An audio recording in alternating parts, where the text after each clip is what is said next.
Assalamu alaikum, dear students. Please open your English books. As you know that we have been doing our exercises of pothole. So please open page number 37.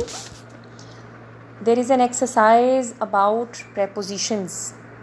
You might be familiar with the term before. Let's discuss about it. According to the book definition, a preposition shows the position between one noun and an other. Students, this definition means that preposition is a word used to link nouns, pronouns or phrases to other words within the sentences. You can say that they act to connect the people, objects, time or location in the sentence. Or you can say that prepositions are the words they are used to show a relationship between the noun and pronoun in the sentence. Okay. And what more preposition tells us? Preposition tells us where or when something is in the relation of something else. For example, you will better understand with this example. Coffee is on the table besides you. Here the preposition words are on and beside. And they both are telling us that where or when something is in the relation of something. So on is having relationship with coffee as well as table, isn't it? So on and besides are the words which we can say they are the connecting words. You can say they are the bridging links between two nouns. Okay. We will do the exercise and you will understand better. Turn the pages.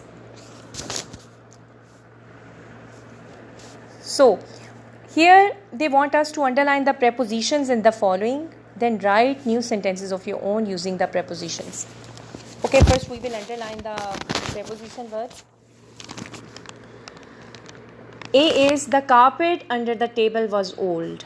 Here, under is our preposition. Why? Again, it is telling us the same thing in our previous example as I discussed, that where or when something is in the relationship of something, right? It is telling us the position. B is the river under the bridge is flowing very swiftly. Again, do underline the under. C, the fence round the house fell down. Underline the word round. The cat fell into the puddle. Underline into. And flying the aeroplane past the town was not easy. Underline the word past. Students, you see in all of these examples, there is one thing common. And what is that? These all words are they are like behaving like connections in the sentences. They are connecting two things together. For example, river under the bridge. River is our noun and bridge is also our noun. They are connecting two nouns, isn't it? Similarly, fence is our noun and house is also our noun. The between word round is connecting both the words, isn't it? Connecting fence with house. Similarly, cat is our noun and puddle is also noun. So, there is a connecting word into. Hope you have understood the idea of preposition, that how they are the connecting words and how they are the words used to link nouns together in the same sentence. Students, next exercise is about filling the blanks with the correct form of verb. What is the meaning of correct form of verb? It means that they have given us choices in the brackets, but they are not the accurate form of verbs. Accurate form of verb will be used when you will come to the conclusion that which tense it is.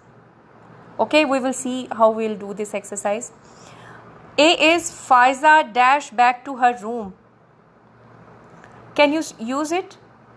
Faiza go back to her room. No, Faiza went back to her room. B is the children of the kindergarten. Be delighted. Were delighted. What is the second form of be? Were. She dashed the piece of wood into the soil. They have given us verb push. She pushed the piece of wood into the soil. Second form of verb. D is Faiza dash it all together. Mix. And what is the second form of verb? Mixed. Faiza mixed it all together. The last is cars dash carefully round the garden. Drive. And what is the second form of drive? Drove. Cars drove carefully round the garden. So these all sentences have been taken from your lesson, and in the lesson they have used past tense. Okay, so that is why they wanted to know our interest in our lesson, that how much we have remembered, right? So that is why they have given us clues, and they wanted us to imagine the story in our mind, that how did it happen. Hope you have understood this exercise as well. Students, there is one important thing for you to be done, and it is composition. Composition is a part of your exercise which enhance the skills of self-writing and self-imagination. You imagine by yourself and you try to write by yourself, and anything you write will be acceptable. Okay, no need to be worried much about what to write and how to write, but I will explain you. They want you to pretend that you were the photographer who took photographs of Faiza's pothole garden. Draw a picture and write a short report about it for the newspaper. Students, they have given you a scenario that first you will draw the picture of Faiza's garden, which is inside the story. You have seen it. Then you will imagine yourself being a photographer. You remember in the last of the story, there was photographer to click the pictures for their newspaper. And they said that when you will imagine yourself as a photographer, then you will write a report being a photographer to post it to the newspaper. So what will be the points to be written as a photographer?